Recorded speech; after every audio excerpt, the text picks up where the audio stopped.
नमस्कार, मैं हूँ आपकी गार्डनर दोस्त Snehlata. Gardening with art and craft channel में आप सभी का बहुत बहुत स्वागत है। आज मेरा टॉपिक है हर सिंगार का। इसको पारिजात भी बोलते हैं। वैसे तो ये पेड़ फ्लावरिंग के लिए अच्छा है, पर मेन इसका जो महत्व है ये है कि कहते हैं कि जब सागर मंथन हुआ था तब ये जितने भी सागर से रत्न निकले थे उनमें से एक रत्न ये पौधा भी था। ये भी सागर से निकला हुआ एक रत्न है। फ्रेंड्स, इसके फ्लावर्स जो होते हैं वाइट और ऑरेंज कलर के होते हैं। आधी रात को खिलते हैं, मतलब रात को 2-2:30 बजे और सुबह होते ही पहली किरण के साथ ही गिर जाते हैं। 7-8 बजे सारे फ्लावर्स झड़ जाते हैं। यही एक पेड़ है जिसके गिरे हुए फूल भी भगवान को चढ़ाए जाते हैं। विष्णु भगवान को ये फूल बहुत पसंद है। कहते हैं खंडित फूल चढ़ाए नहीं जाते, लेकिन इस पेड़ के फूल ऐसे हैं जो खंडित होने के बाद भी चढ़ाए जाते हैं।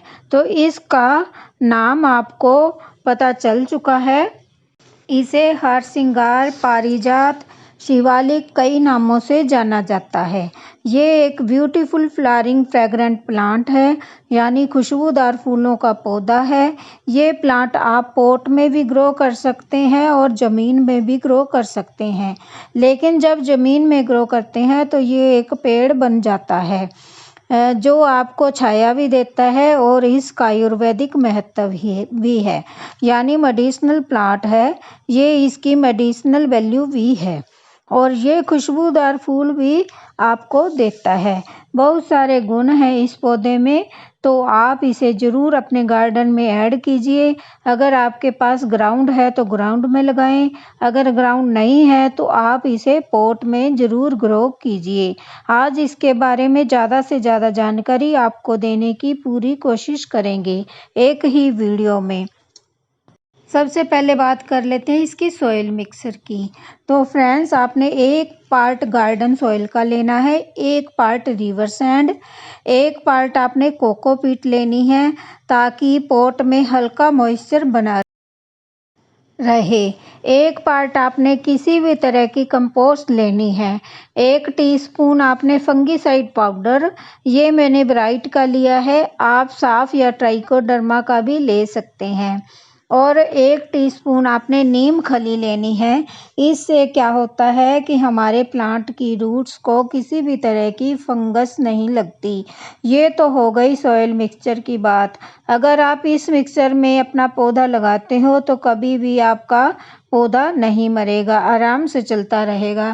फ्रेंड्स, आप इसकी सॉइल मिक्सचर में कंपोस्ट कोई भी मिला सकते हो, तो चाहे काउडंग मैन्योर मिला लो। मैं अक्सर किचन वेस्ट खाद मिलाती हूँ जो कि मैं घर पे तैयार करती हूँ। और ये मैं सैंड दिखा रही हूँ आपको। ये जो कंस्ट्रक्शन में यूज होती है सैंड, वो मिला रही हूँ मैं। तो मेरा पौधा तो लगा हुआ है, मैंने ये सॉइल मिक्सचर आपके लिए दिखाया है डालकर। तो आप इस सॉइल मिक्सचर में पौधा लगाएंगे तो बहुत अच्छे से चलेगा। बात करते हैं प्रोपगेशन की। हरसिंगार का प्लांट यानी पारिजात का प्लांट आप कटिंग से भी ग्रो कर सकते हैं और सीड से भी, यानी बीज से भी ग्रो किया जा सकता है और बेबी प्लांट से भी आप इसे ग्रो कर सकते हैं। अगर ये प्लांट ज़मीन में लगा हुआ हो तो ये अप्रैल में फ्लावरिंग करनी शुरू कर देता है और अक्टूबर-नवंबर तक फ्लावरिंग करता रहता है। और पॉट में लगा हुआ हो तो ये सितंबर अक्टूबर में फ्लावरिंग शुरू करता है। फ्लावरिंग के बाद इसमें फ्रेंड्स सीड पॉड बनने शुरू हो जाते हैं और जो कि मार्च तक पकते हैं। इसका ग्रोइंग सीजन समर है और विंटर में ये डोरमेट हो जाता है और अपनी सारी पत्तियां गिरा देता है। अगर ये ज़मीन में लगा हुआ है तो इसमें हमेशा फ्लावर्स आते रहते हैं और इसकी कटिंग इजीली ग्रो हो जाती है। फर्टिलाइज़र अधिक फ्लावरिंग के लिए आप अगर ये प्लांट ज़मीन में लगा हुआ है तो साल में 2 बार वर्मी कंपोस्ट या गोबर की खाद डाल सकते हैं। और अगर लगा है ये पॉट में तो इसकी ज़्यादा केयर करनी होगी।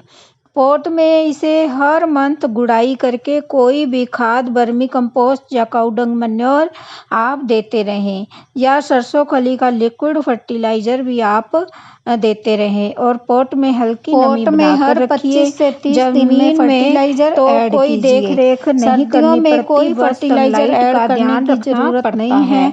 पॉट में आपको सीजन होता है मार्च से लेकर सितंबर अक्टूबर तक। प्लांट का ध्यान रखना होता है। वाटरिंग हल्की कीजिए, ओवर वाटरिंग बिल्कुल भी ना कीजिए। बहुत हल्की नमी बनाकर रखिए।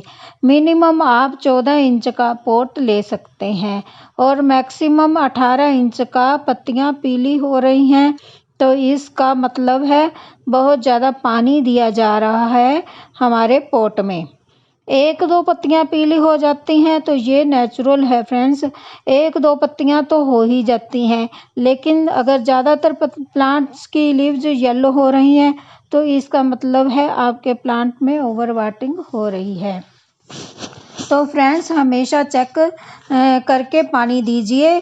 ज़्यादा पानी ना हो सॉइल में। वेल ड्रेन सॉइल रखिए और ड्रेनेज होल सिस्टम अच्छा रखिए पॉट का। अब बात कर लेते हैं पेस्ट अटैक की। ये जो टिड्डी होती है, ग्रास ऑफर होते हैं, ये भी अटैक करते हैं प्लांट पर। जब बारिश का मौसम होता है तो ये प्लांट की पत्तियां खा जाते हैं। कैटरपिलर का अटैक हो जाता है इसके ऊपर। स्पाइडर माइट का अटैक भी हो जाता है। और जब इसकी न्यू ग्रोथ स्टार्ट होती है तो इस पर सबसे ज़्यादा जो अटैक होता है वो होता है खतरनाक मिलीबग का। तो देखिए फ्रेंड्स, मेरे प्लांट पर भी थोड़ा थोड़ा मिलीबग लग गया है। मैंने इस पे पेस्टिसाइड का छिड़काव किया था कल शाम को, जो मैंने घर पर बनाया है। तो चैनल पे वीडियो शेयर की हुई है, मैं लिंक डिस्क्रिप्शन बॉक्स में डाल दूंगी। आप इस पे नीम ऑयल का भी स्प्रे कर सकते हैं। देखिए मैं आपको मिलीबग दिखा रही हूँ। ये जो वाइट सा दिख रहा है चिपचिपा कीड़ा, यही मिलीबग है। ये फ्रेंड्स कुछ ही दिनों में प्लांट को ख़त्म कर देता है अगर हम इस पे गौर नहीं करते तो। ये आपको अगर लग गया है तो रोज़ इस पे शाम के टाइम स्प्रे करनी पड़ेगी आपको। देखिए मैं रोज़ शाम को स्प्रे करके आती हूँ, क्योंकि न्यू जब लीव्स निकलती हैं तब ये कीड़ा ऊपर की टॉप की लीव्स पे होता है और पत्तियों के नीचे भी होता है। तो हर 15 दिनों में एक बार आप किसी भी पेस्टिसाइड का स्प्रे ज़रूर करें। जो मैं पेस्टिसाइड घर पे बना के यूज करती हूँ उसका मैं आपको डिस्क्रिप्शन बॉक्स में लिंक डाल दूंगी, आप उसे भी चेकआउट कीजिए। वो फ्री का पेस्टिसाइड घर पे आप बना सकते हैं। मेरे इस पौधे का 3rd ईयर है तो 2nd ईयर में ही इसने फ्लावरिंग करनी स्टार्ट कर दी थी।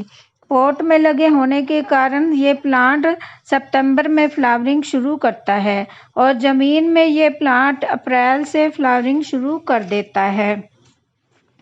तो तेज़ गर्मी में अगर पत्तियां मुरझाई हुई दिखें या इसे आप थोड़ा शेड में प्रोवाइड कीजिए। सर्दियों में इसकी सारी पत्तियां झड़ जाएंगी। परेशान होने की आपको कोई भी ज़रूरत नहीं है। बहुत हल्की वाटरिंग करनी है सर्दियों में। कोई फर्टिलाइज़र ऐड नहीं करना है। फुल सनलाइट में शिफ्ट कर देना है आपने सर्दियों में पौधे को।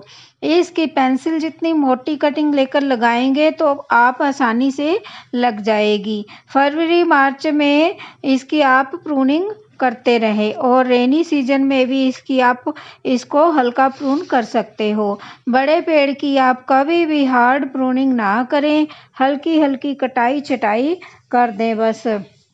फ्रेंड्स अब मैं वीडियो समाप्त करती हूँ। मैंने अपनी इस वीडियो में आपको सारी जानकारी दे दी है। अगर कोई जानकारी छूट गई हो तो आप मुझे कमेंट बॉक्स में पूछ सकते हैं। तो मिलते हैं किसी नेक्स्ट वीडियो में। Bye bye, thanks for watching.